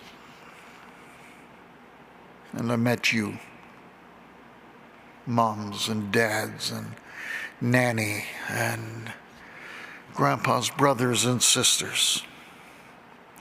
Tragedy upon tragedy. 2 families desperately shattered, a community in disbelief, police colleagues just stunned. And so we gather here today, and I want to say to you that there's a phrase, a verse that comes to my mind where it says that God is our refuge and strength, a very present help in time of trouble. And so we rely on him today. You know, Psalm 23 says it's, yea, though I walk through the valley of the shadow of death. And a little while ago, a police officer friend of mine said to me, we're looking at that portion of that reading, and he said to me, he said, Roy, in order for there to be a shadow, there had to be a light. And even though we walk through the valley of the shadow of death, thousands of people are lifting you up. Not just for a season, but as you commence your journey. We grieve because we love. And the more that we love, the more that we grieve. And I would say to you that grief without hope is soul destroying. I want to use the metaphor of ice. Nova Scotians and Albertans were very aware of ice. And when we think about hope, grief without hope, I would say that it's just like walking on very thin ice. You can fall through at any moment. But when that ice thickens, when that hope becomes real, when you hold on to that hope with all of your strength, that ice becomes solid. And so it's in those moments, and that solid, firm ice, or on the solid rock, that you will hold on to.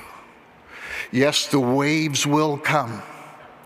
Yes, the waves will knock you down, as Ashley shared a moment ago. But you will get up again. We will get up again. And so we are so thankful for our protectors. And so today, there's a song that's gone through my mind so often, and it does so often. And Jim Reeves wrote many years ago, I'm at the vintage that I could remember, precious memories, how they linger, how they ever flood my soul. I want you to hold on. This world can take a lot of things away from us. But I want to encourage you, family, friends, officers, whoever is here this evening, hold on. The world can take so much away, but the deep soul love can't take it away, because when we love deeply, it goes deep into our soul. And so I believe with all my heart that Brett and Travis will continue to be with us. You will see them in so many different ways. And in the quiet moments, you feel that ping within your heart. In that laughter, or all of a sudden, out of the blue, comes something so funny. Precious memories. Hold on to them. Keep them close to you. Brothers and sisters in blue, we've lost two of our brothers. And we thank you for showing up in such huge numbers today. It's a testament of what you're all about. Down, but not out. And so Helen Keller said these words: what we once enjoyed and deeply loved, we can never lose. For all that we love deeply becomes a part of us. And so that's why we are truly here today, celebrating the life of Travis and Brett. They will always be a part of us. Gone from our presence physically, but always alive within our hearts. Thank you.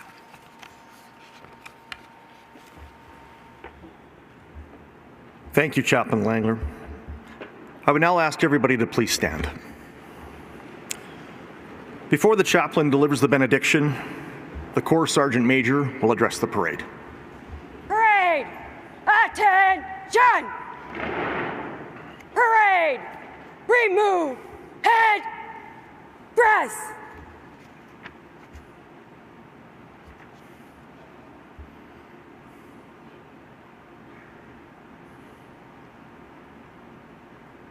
To our Creator God. To our Creator God, may the strong arm of peace, love, and support that we see here today from thousands of law enforcement and first responders who stand shoulder to shoulder, heart to heart, be visible witnesses of the strength and purpose and commitment for their calling to serve and protect.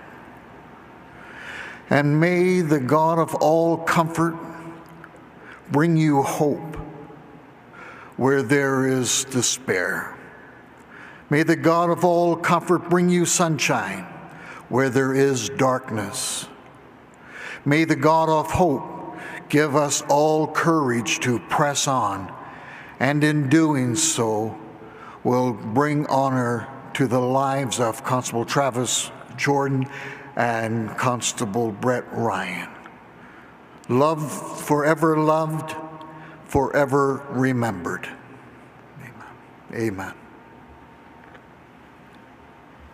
Parade! Replace! Head! Dress! Attention!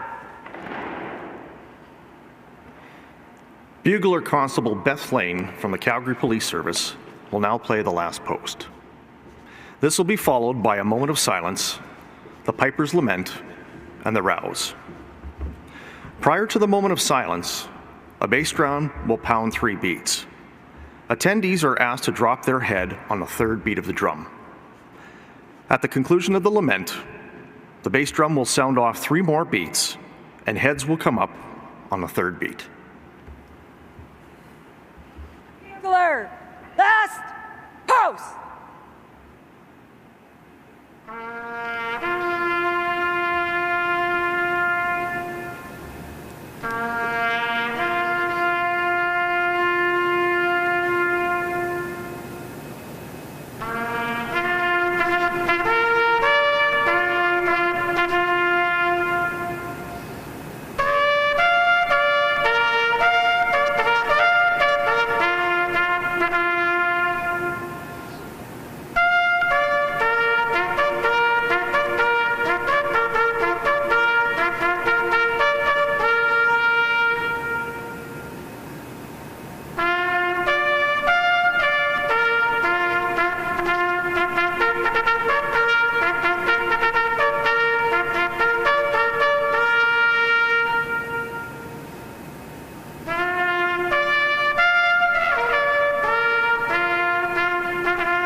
Piper, the lament.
Rouse.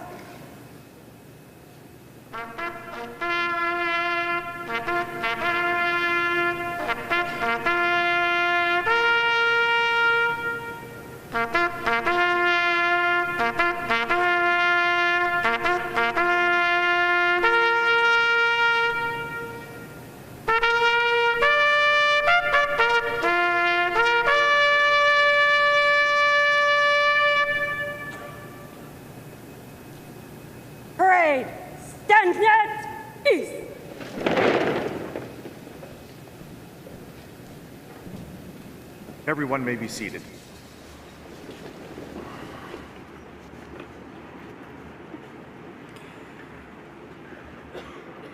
The bearer parties, under the command of Constable Warren Croxford and Constable Darcy Resler, will come forward to fold the flags. When the flag folding is complete, Chief McPhee will present the folded flags first to the wife of Constable Travis Jordan and then to the wife of Constable Brett Ryan.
At this time, I would ask everybody to stand as the fallen are taken from the ceremony by the bearer parties.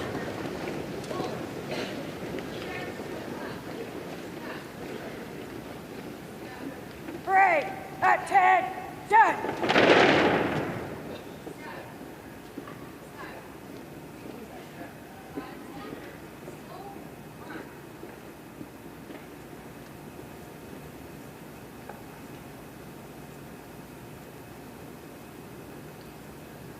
Firing party, commander, the volley!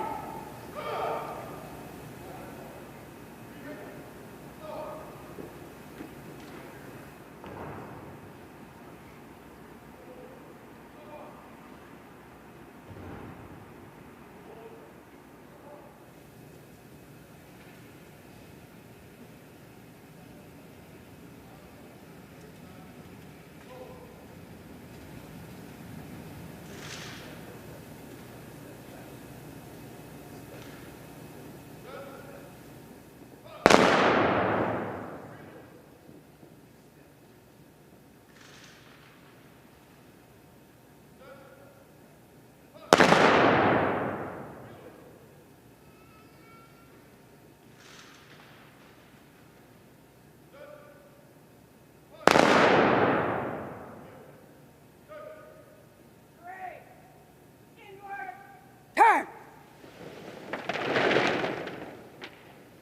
To our fallen, salute!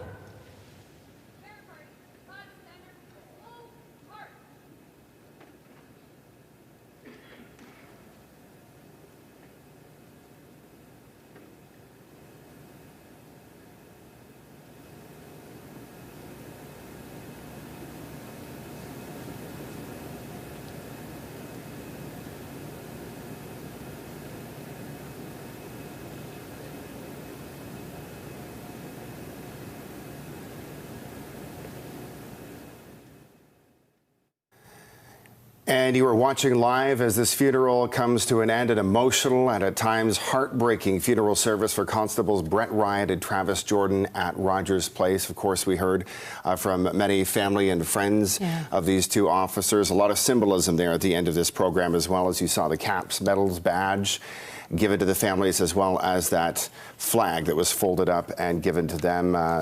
During the eulogies, a heartbreaking moment. A lot of heartbreak in the eulogies as well. We heard from a good friend of Travis Jordan, Brody Sampson, who talked about his love for golf, the clubs and his golf cleats were even up near the stage as well. We also heard from troop mates of Travis Jordan. They called him TJ. They shared a fun story about the fact that he forgot his name tag and boots on the day of his EPS photo. Ended up having to do a lot of push-ups following that mistake, and a really heartbreaking point of this ceremony as well. One of his squad mates told the crowd that just 3 nights ago, Annie, his wife, saw the Northern Lights for the very first time. They wanted to watch them together. Never got a chance to do that, but he said that his colleague would always be Annie's Northern Light. It's very sweet. And Brett Ryan's wife, Ashley, actually took to the stage and she did a eulogy as well. She is pregnant, as we know. She mentioned that the past 10 days have been just the worst days of their lives, but she said it was both a blessing and a curse to be there at the hospital when her husband arrived on that horrible night. She talked a little bit about how they met. She's a paramedic and he was a paramedic as well, and they met at the same call when they were paramedics. He actually fell, and she joked that he fell head over heels, but he was very excited to be a dad, and it's just, the whole thing was just very hard to watch, just heartbreaking. It was. Yeah.